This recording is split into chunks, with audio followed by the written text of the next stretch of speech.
They came right out into here, buried people through this gate. This is the poor people's side, the Irish side, the mass graves, the potter's field.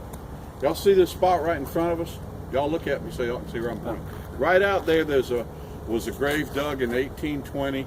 They dug out a 50-foot by 50-foot grave, piled all the dirt up in big mounds, and every night the wagons would come out. They'd come right through this gate.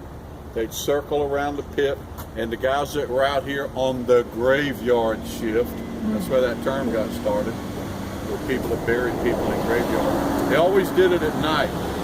Why?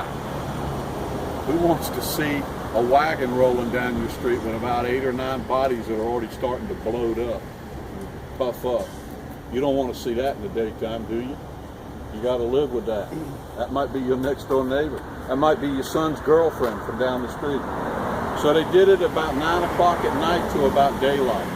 They pick up the bodies, toss them up on that wagon, wrapped in a sheet, trussed up like a Virginia ham, and they come right out here and lay them out, and these guys would bury them.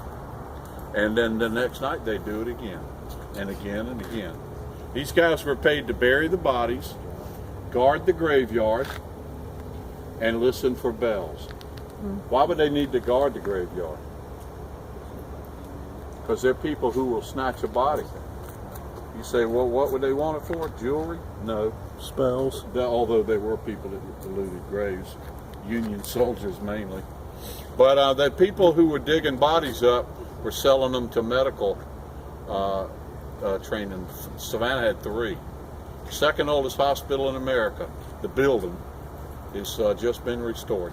Old Candler Hospital. It was called the Georgia Medical Hospital when it was built in 1802. And they would sell them to those guys. They need cadavers to dissect, to investigate, so they can teach those young. So you find out real quick if somebody's going to be a doctor if they can do that, right? Cut up a body, slice it. Huh? Witchcraft also. And the voodoo people were out here, coming out here. They didn't want the whole body. They just wanted the jawbone or the skull.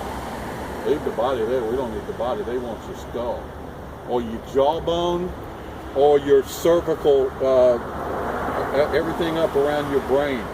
That's where all the power is, they believe. So these people would guard the graveyard, try to run off any looters, and listen for bells. Why? Somebody was buried alive. These people that buried their family members in these graves, a tradition got started back in the 16, 17, 1800s. People would bury people above ground in these tombs, which means you can bury multiple people in there, right? So you bury little Joey, and 3 or 4 years later, somebody else in the family dies, and you go back in there, you knock the same brick out, and you go in there and bury the next family member. You can put 8 or 10, 12 people in there.